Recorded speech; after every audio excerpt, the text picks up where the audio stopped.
Good day, students! Let's make today a day of learning and success. So, my name is Jerylie B. Marasigan, but you can call me Teacher Yumi.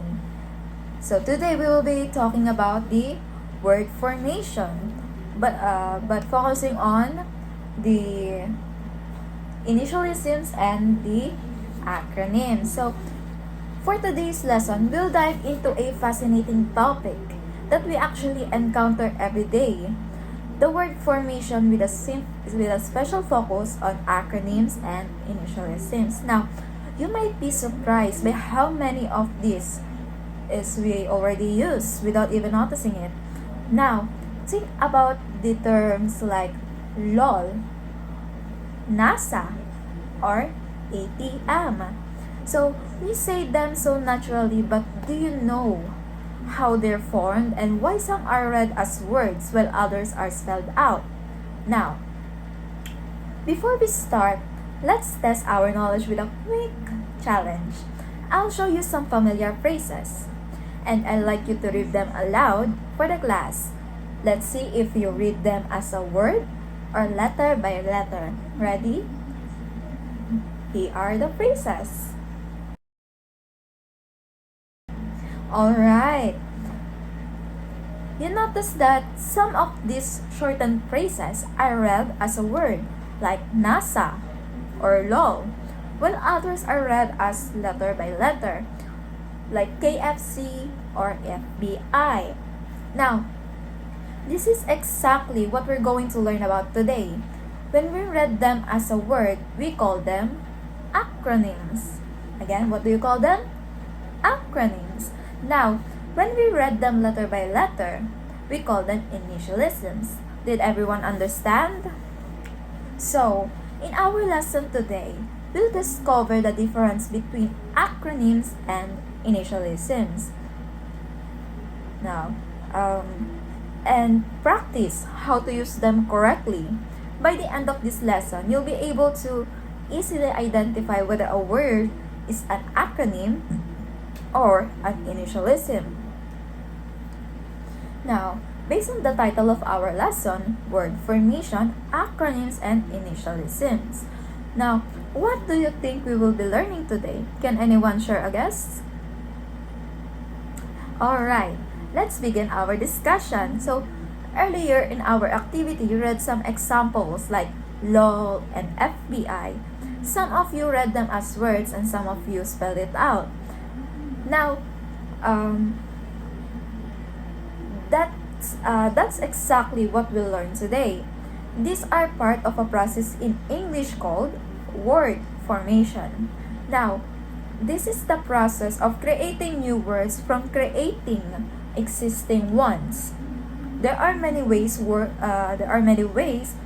can be formed in English, such as clipping, which is shortening word, blending, which is combining parts of words, and acronymy or initialism, which is what we will focus on today. Now, let's think about this in your daily life, especially on social media. How often do you see words like LOL, OMG, or DIY? Exactly. We see them all the time in chats, online posts, even in advertisements or signs. But these shortened forms make our communication faster and easier. Am I right? But did you know that some of these are pronounced as words while others are spelled out letter by letter? That's the difference between acronyms and initialisms. Now let's take a look closer at each one.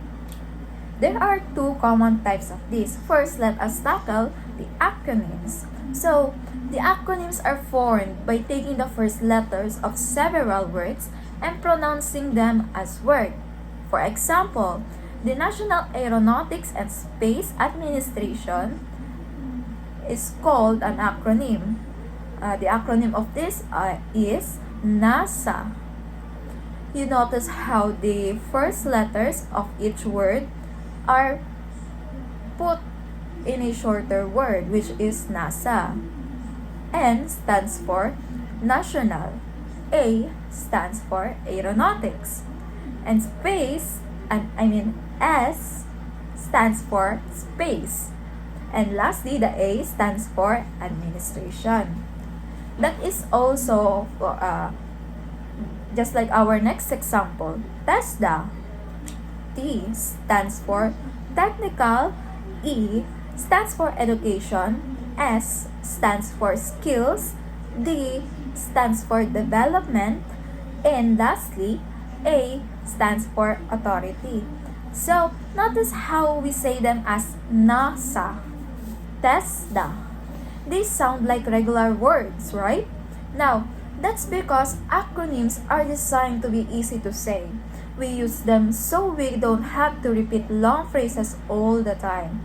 Imagine saying National Aeronautics and Space Administration, then the person you're talking to cannot hear it, and you will just repeat yourself again and again when you can just say NASA. Oh, I know that, like that. Now,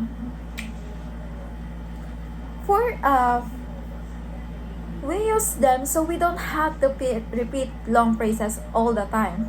For instance, saying pag-asa, announce a typhoon, is much easier than saying the Philippine Atmospheric, Geophysical, and Astronomical Services Administration announced a typhoon. Sometimes one abbreviation can be used in both ways. For example, LOL, which means laugh out loud, can be pronounced as LOL, which makes it an initialism. But others prefer to read it quickly as a single word, making it function like an acronym. So, in short, acronyms make long phrases shorter and more convenient to say. Is everything clear? Okay. If that's so, let's talk about the initialism. So, initialisms are also made from the first letters of a series of words, but the difference is it lies in how they are pronounced. We read them letter by letter instead of as a single word. For example, FBI. You notice how we spelled it out letter by letter? By the way, the meaning of the FBI is the Federal Bureau of Investigation. Now for our next example, PNP. We also spelled it as letter by letter.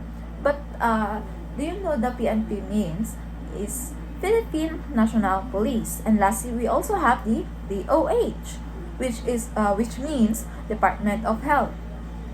So when we read this, we say FBI or PNP or DOH, not FIDI or FUNUP.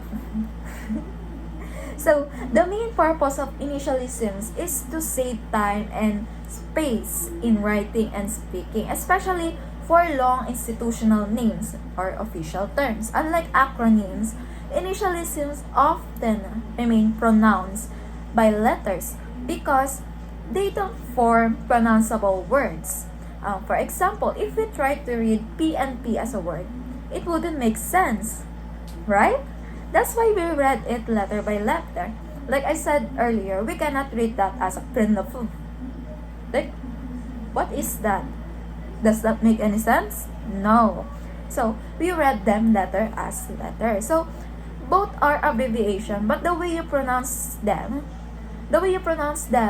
determines which one they are. So, acronyms are like new words, while the initialisms keep the original letters. So, did everyone understand? Okay. Now, I have given you a module to answer. In that module, it also contains the discussion that I just made. It also contains questions for you to test your understanding and so I can see if you really understood the lesson that I tackled today. Is everything clear? If it's everything clear, again, my name is Jerylie B. Marasigan, or so-called Teacher Yumi. And that will be all. Thank you.